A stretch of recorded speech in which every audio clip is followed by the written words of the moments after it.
Assalamualaikum warahmatullahi wabarakatuh. Selamat pagi anak-anak hebat. Bagaimana kabarnya hari ini? Tetap semangat ya mengikuti pembelajaran IPA. Baik, di video sebelumnya kita sudah membahas tentang fungsi dan struktur dari organ reproduksi laki-laki maupun perempuan, serta proses spermatogenesis dan oogenesis. Pada video kali ini kita akan membahas tentang menstruasi, fertilisasi dan kehamilan, serta penyakit sistem reproduksi dan pencegahannya. Nah, kita bahas dulu tentang menstruasi. Menstruasi biasa kita sebut dengan haid, yang merupakan pendarahan yang terjadi akibat luruhnya dinding bagian dalam rahim atau endometrium yang banyak mengandung pembuluh darah. Kemudian darah keluar melalui serviks dan vagina. Hal ini dikarenakan sel telur tidak dibuahi oleh sperma. Pendarahan terjadi secara periodik atau berkala, itulah menstruasi.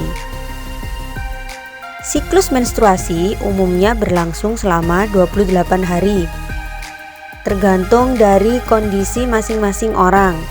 Jadi siklus menstruasi setiap wanita atau perempuan itu bisa saja tidak sama, tetapi pada umumnya berlangsung selama 28 hari. Wanita pertama kali mengalami menstruasi pada usia 10-16 tahun. Jika lebih dari umur itu kalian belum mendapatkan menstruasi, maka kalian harus memeriksakan diri ke dokter spesialis kandungan. Selanjutnya, siklus menstruasi meliputi 4 fase. Yang pertama, fase menstruasi, di mana fase tersebut berlangsung selama 4-6 hari selama satu siklus. Dalam fase menstruasi, endometrium mengalami degenerasi karena hormon estrogen dan progesteron berhenti dikeluarkan. Darah dan sel-sel epitel dikeluarkan sebagai darah haid dari rongga uterus ke vagina. Itu pada fase menstruasi.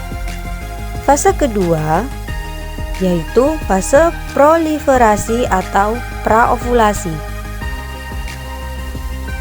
yang terjadi di hari ke-5 sampai hari ke-14 dari siklus. Nah, pada fase ini merangsang pembentukan hormon FSH atau follicle stimulating hormone yang merangsang pematangan dan pembentukan folikel. Pematangan folikel merangsang hormon estrogen untuk membentuk lapisan endometrium. Fase selanjutnya yaitu fase ovulasi, yang terjadi pada hari ke-14 sampai hari ke-28 dari siklus menstruasi itu ya. Nah, masa ini juga disebut dengan masa subur. Sekresi hormon estrogen sangat banyak pada fase ini. Hormon FSH menurun dan digantikan sekresi hormon LH atau luteinizing hormone. LH merangsang folikel de Graaff untuk melepaskan ovum dari ovarium. Nah, proses inilah yang disebut dengan ovulasi. Fase terakhir yaitu fase pasca ovulasi atau sekretori, di mana di dalamnya terjadi folikel yang telah melepaskan sel telur yang matang berubah menjadi korpus luteum. Korpus luteum mengecil dan menghilang menjadi korpus albikan untuk menghambat sekresi hormon estrogen dan progesteron. Rendahnya hormon estrogen dan progesteron inilah yang menyebabkan jaringan penyusun dinding rahim rusak dan pembuluh darah pada dinding rahim pecah. Begitulah seterusnya fase-fase itu berjalan jika tidak terjadi pembuahan. Selanjutnya, untuk siklus menstruasi dapat digambarkan dalam grafik yang sudah dapat Anda gambar. Gambar yang di atas ini merupakan perkembangan dari folikel. Kemudian yang berbentuk grafik garis ini adalah tingkat hormon ovarium dan hormon pituitari. Untuk diketahui, hormon ovarium itu contohnya estrogen dan progesteron. Kemudian untuk hormon pituitari itu adalah FSH dan LH. Dan yang pink ini merupakan siklus endometriumnya, jadi perkembangan dinding rahimnya. Kita lihat pada masa menstruasi, dinding rahim meluruh, ya. Kemudian di sini terbentuk folikel primer. Dilanjutkan ke fase praovulasi, terbentuklah folikel sekunder di sini. Estrogen mulai meningkat. Nah, kemudian ketika sel telur keluar, nah disinilah cirinya fase ovulasi. Kemudian setelah fase ovulasi masuk ke fase pasca ovulasi, di mana di sini folikel yang tadinya sudah melepaskan sel telur itu berubah menjadi korpus luteum ini. Nah, korpus luteum yang mengkerut ini lama-lama menjadi korpus albikan. Nah, di sini kalau sudah tidak ada hormon estrogen dan progesteron, maka terjadilah fase berikutnya lagi ke menstruasi. Seperti itu seterusnya, jika tidak terjadi pembuahan. Baik, kita lanjut anak-anak. Tentang proses fertilisasi. Nah, bisa kalian lihat pada gambar, di situ ada bentuk dari organ reproduksi dalam wanita, ya. Pertama, proses fertilisasi dimulai dari ovulasi. Pada proses ini terjadi pengeluaran sel telur atau oosit dari ovarium. Kemudian yang kedua, fertilisasi. Nah, ketika sel telur keluar, ditangkap oleh fimbria ini, rumbai-rumbai. Kemudian untuk masuk ke tuba falopi. Disinilah terjadi fertilisasi. Apa itu fertilisasi? Peleburan inti sel telur dengan inti sel sperma sehingga terbentuk zigot. Berikutnya, pembelahan. Pembelahan, satu sel zigot membelah menjadi 2, kemudian menjadi 4, dan seterusnya. Nah, ini terjadi pada tuba falopi atau oviduk yang ini. Oke, selanjutnya pembelahan lanjutan, di mana di situ terjadi zigot yang terus membelah sehingga terbentuk sekumpulan sel seperti anggur yang disebut morula. Perhatikan gambar ini. Nah, ini disebut morula. Selanjutnya implantasi, di mana morula terus mengalami pembelahan dan menjadi blastosit yang selanjutnya menempel pada endometrium atau dinding rahim. Begitu ya anak-anak. Sekarang masuk ke perkembangan embrio. Embrio berkembang menjadi 2 bagian. Yang pertama, embrio sebenarnya yang nantinya akan berkembang menjadi bayi, dan membran ekstra embrio yang nantinya berkembang menjadi amnion, plasenta, dan tali pusar. Yang inilah nanti juga mendukung kehidupan bayi di dalam rahim. Amnion atau air ketuban itu adalah cairan yang ada di sekeliling embrio yang berfungsi untuk melindungi embrio dari guncangan. Kemudian ada plasenta atau ari-ari, disusun oleh pembuluh-pembuluh darah dari dinding rahim ibu yang berfungsi sebagai paru-paru dan ginjal bagi embrio atau janin. Kemudian tali pusar ini penghubung antara ibu dan janin. Itu ya. Kemudian bagaimana tahapan perkembangan embrio?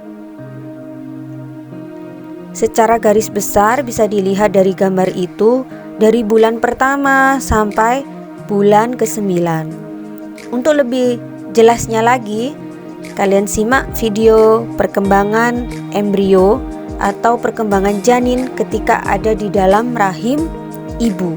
Disimak baik-baik ya.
Selanjutnya tentang penyakit sistem reproduksi.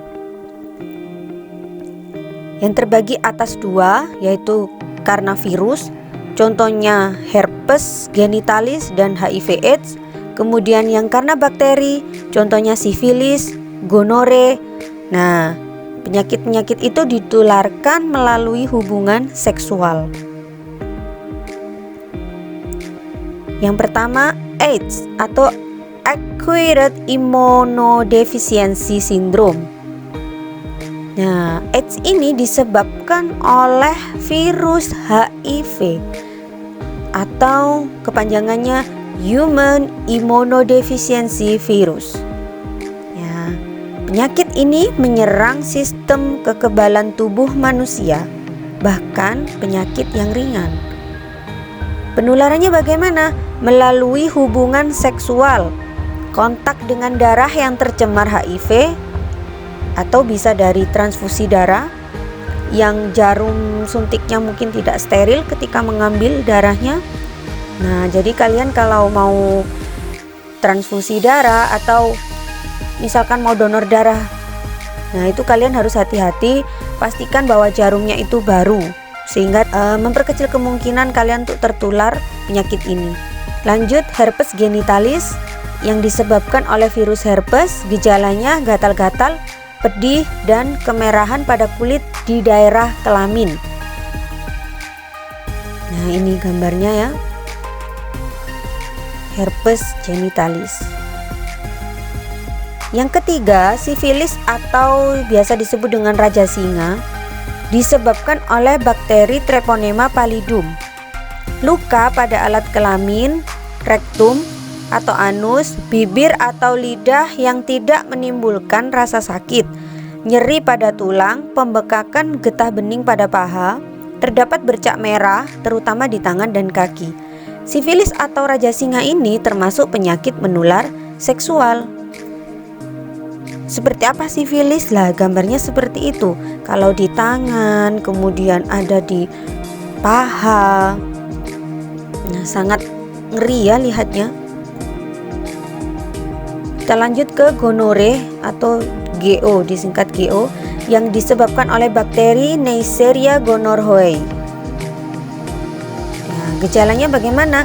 Rasa sakit ketika buang air kecil, alat kelamin terasa gatal atau sakit, biasanya pada wanita, dan keluar nanah pada saluran urin kalau pada pria. Seperti apa gambaran penyakitnya? Ya seperti itu. Lanjut. Nah, ini ada juga penyakit pada wanita, ini tentang kanker serviks yang merupakan salah satu pembunuh wanita di Indonesia. Ini karena kanker serviks. Serviks itu apa? Serviks itu adalah leher rahim. Jadi letak kankernya itu di sini. Bisa kalian lihat di situ.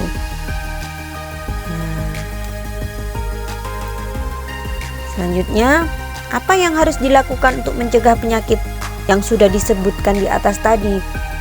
Yang pertama, menggunakan celana dalam yang berbahan katun dan bertekstur lembut. Jadi kebiasaan memakai celana ketat berbahan jeans apalagi itu juga tidak baik. Boleh dipakai tapi jangan terlalu lama. Yang kedua, membiasakan membilas dengan bersih organ reproduksi. Ini perlakuannya sama antara wanita dan laki-laki, terutama wanita ya. Kalau laki-laki ini biasanya jarang sekali membilas dengan air bersih ketika sudah selesai buang air kecil. Dihilangkan kebiasaan itu ya. Yang baik adalah selalu membilas dengan air bersih organ reproduksi setelah buang air kecil maupun buang air besar. Yang ketiga, mengganti celana dalam 2-3 kali sehari. Ini juga perlu diperhatikan. Celana dalam harus selalu ganti apalagi ketika selesai mandi. Selanjutnya, memotong rambut yang ada di daerah organ reproduksi.